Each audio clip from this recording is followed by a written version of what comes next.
I'm 19 Keys, and this is High-Level Conversation. The library. Like I said, Amechi has sent me a plethora of interviews about Israel, so I know what his stands are. So I don't want to sit there and debate a man when I already know where he stands, right? That's my belief particularly. And as I was talking to some of my peers that I reach out to and ask them, what would you ask? A lot of them kept coming back to economics, right? What you gonna do for the middle class? Where's the opportunities, right? What is the future of AI and the reskilling of America, right? Then it kind of goes into what kind of man are you, right?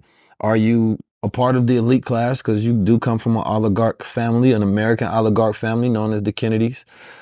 Even though that, you know, your family is not backing you in this particular race.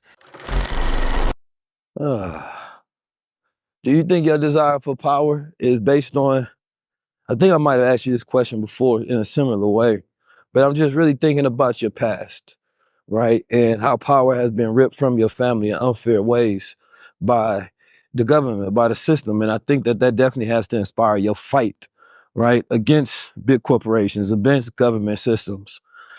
But now, do you think part of, you know, what's been robbed out of your legacy is what you want to fulfill? And then why isn't that your family is in complete support of your campaign? Is it this that they would rather be on the side where they think will win? Or do they actually believe in you? Do y'all still communicate? I was curious about that. I mean, my struggle is to keep my ego out of my decision making. You know, I'm doing what I'm supposed to be doing. And so, you know, I'm doing it. If you think if you started to go higher up in a polls, you get the endorsement? You mean with my family? With your family? Well, you know, my family, first of all, I have a huge family. So a lot of the family, I would say almost half of them are supporting me. Mm-hmm. But there's you know, there's a few of them that have been outspoken against me. And listen, I have 5 members of my family who work for the Biden administration. Oh, and Biden's a long-term friend of my family's. I've known him for 40 years. And so they're also worried that I'm going to get Trump elected. You know, they're worried I'm going to take votes away from Biden and give them to Trump.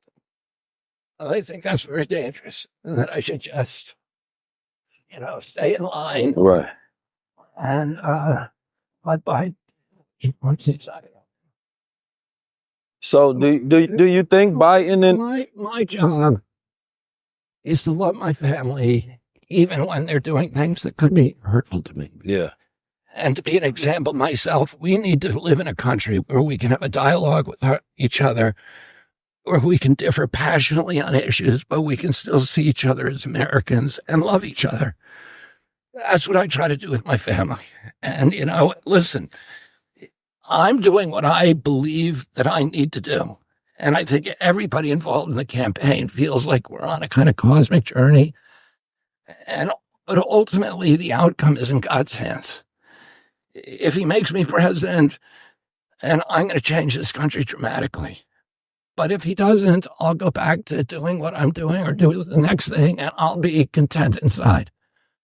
I'm not, you know, I feel like I don't have the ego in this decision, that I'm pushing the rock up the hill because that's my duty. I don't know if I told you this story, but my dad, about 2 weeks before he died, gave me a book by Camus, who is an existentialist. The book is called The Plague, and it's about a plague that is ravaging a North African city, and the city's under quarantine. Nobody can go in and out.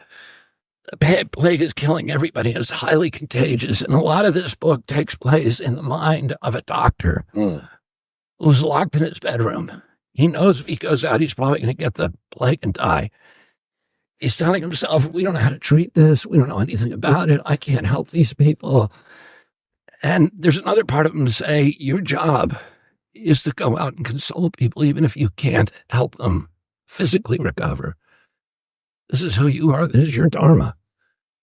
And ultimately he goes out. But Camus, who wrote that, was an existentialist. And they were the legatees of of the Stoics in ancient Greek and Rome.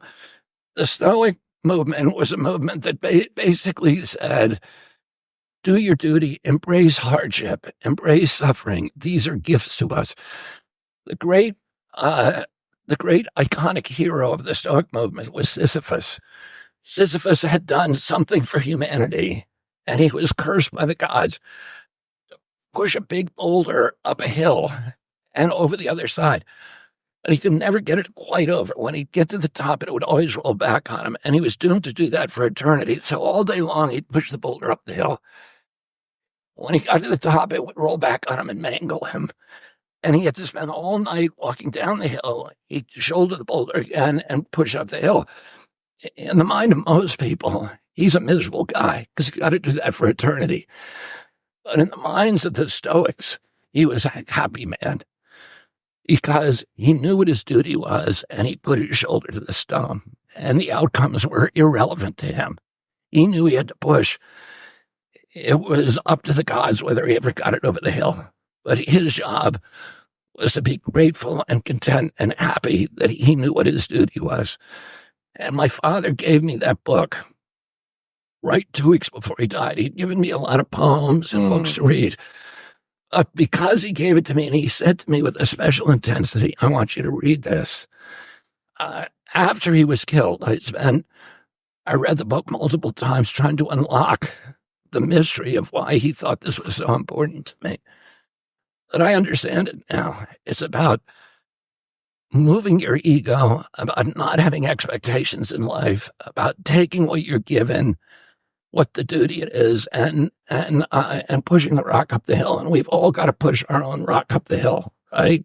So that struggle we need to learn to derive joy from and use suffering and use challenges as touchstones for spiritual growth, and understand that every hardship we're given is not a crisis. They're all tasks, and they're tasks that are meant to get us where our Creator wants us to go, which is a stage of enlightenment.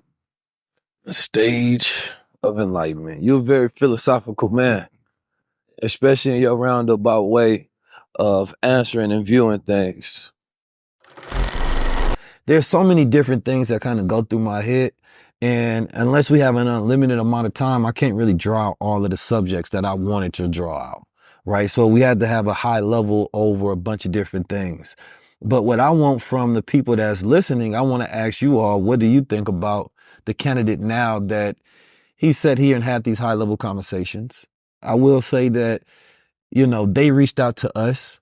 And I respect that. I've seen him on multiple Black platforms, right? I've seen him on multiple white podcasts, and he sat there and respectfully answered all of the questions. That represents something new. I endorse no candidates, right? I believe that local elections matter, and I believe that self-elections matter. You have to self-elect yourself to take care of your own business. I believe that America will always be a corporate capitalism machine. I believe that you do need people in there that are going not just say what you want to hear. So this is why I do respect the fact that he know that wasn't the answers that I wanted, but he didn't give the answer that I wanted. He gave what I believe he believed is his truth, right? I'm not a person that likes to debate and going back and forth because I already figure out what a person is thinking. So for me, I only want the people to sit there and be like, all right, I get what his stance is on this. I get what his stance is on this. Either you got clarity or you didn't. If you didn't get clarity, then there's no reason to go with that leadership, because when a leader communicates, they should clarify, right? So you can make decisions. And so I'm at this place now where it's like, thank you for coming on High Level Conversations. And my only thing now is, what do you think? Because that's all that matters. What do the people think? I try to reserve my biasness, but it oozes because I have so much bias when it comes to America. I believe the moment that you get caught up in the belief that the political system is going to give you freedom, justice, equality, liberty, equity, that's when you have lost sight of, what's reality. Because I don't believe that it was ever set for that. The government is there to govern, your money and your mind. And if that's what you want them to do, continue to go down that path, go vote when it's time to go vote and go pick your savior. But this country gonna get ugly. It's gonna get ugly. I don't see a safe election coming up. I don't see a peaceful election coming up. I don't see a peaceful resolution to these wars and these issues and these problems that's going on.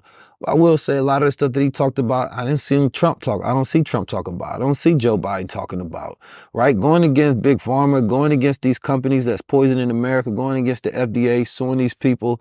You know, people voted for Trump because he's a business entrepreneur, right? President that does go along with the populist agenda. And black people want wealth right now. So when you start talking that wealth talk, we listening.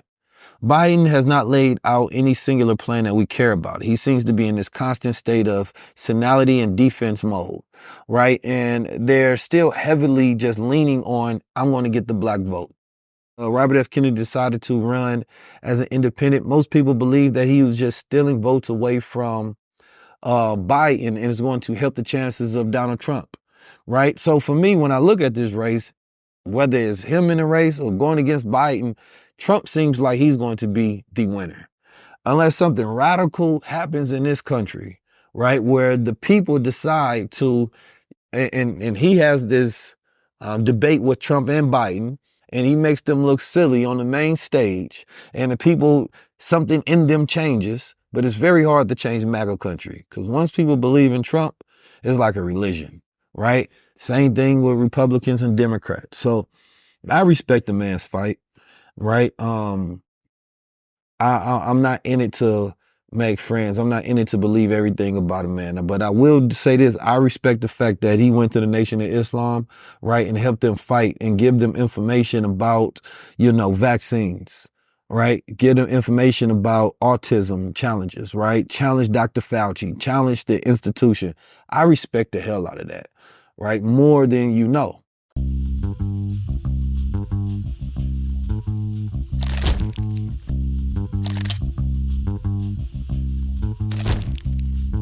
If you're going to jump into Crown Society, you're saying that I represent power, I represent knowledge of self. Stepping in the name of drip, get ready with me. Stepping in the name of drip, get ready. I wear the crown to just symbolize, like, I know who I am, I know why I'm here, I know my purpose.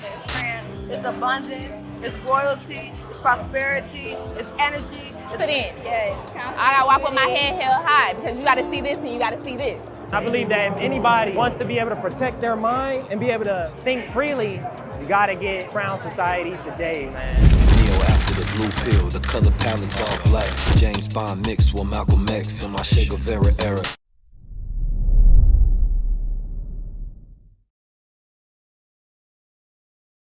I'm 19 Keys, and this is High-Level Conversation. Library.